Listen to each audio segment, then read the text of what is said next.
नमस्कार मु ज्योतिर्विद शिवानंद शतपथी आज कार्यक्रम शनि सप्ताह विषय आलोचना करुच्ची। प्रकृत शब्दटी शनि सप्ताह नुहे, यह शनि सप्ताह बोली कहुए। शनि सप्ताह एक अभिशाप नुहे। जो व्यक्ति विशेषकर जन्म राशि द्वादश और राशि द्वितीय गृह शनि चयन करुए से व्यक्तिर शनि सप्ताह अच्छी कहुए।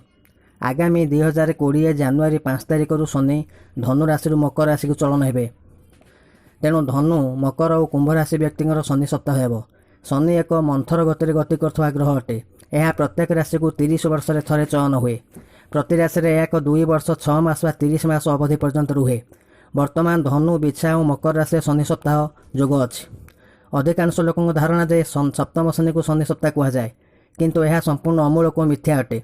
शनि सप्ताह सिंह लग्न, मेष लग्न, बिछा लग्न, सिंह राशि, मेष राशि और बिछा राशि अशुभ और क्षतिकारक होता है।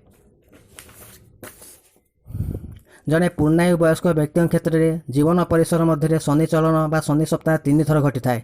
60 वर्ष बयस सुधा शनि चलन कि 30 वर्ष सुधा शनि चलन हेले पितामाता क्षेत्र में मृत्युजनित समस्या आनी थाए।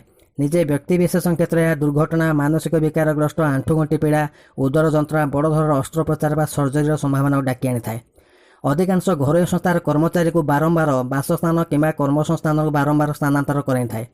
जातक प्लानेटारी वार बा ग्रह युद्धर हिसाब ने शनि बलवान और दुस्तानगतर होते यह अधिक समस्या सृष्टि करें। गृह में पशुपक्षी मान देहांत होता है। 30 वर्ष वयस्क 60 वर्ष बयस शनि सप्ताह गोचर में पितृमातृ देहांत घटी थाए।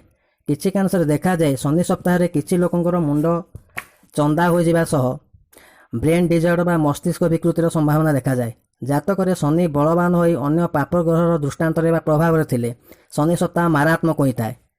20 वर्ष कम व्यक्ति क्षेत्र में शनि सप्ताह किसी खराब प्रभाव पकई न थाए, अल्प किसी स्वास्थ्यगत समस्या आनी थाए।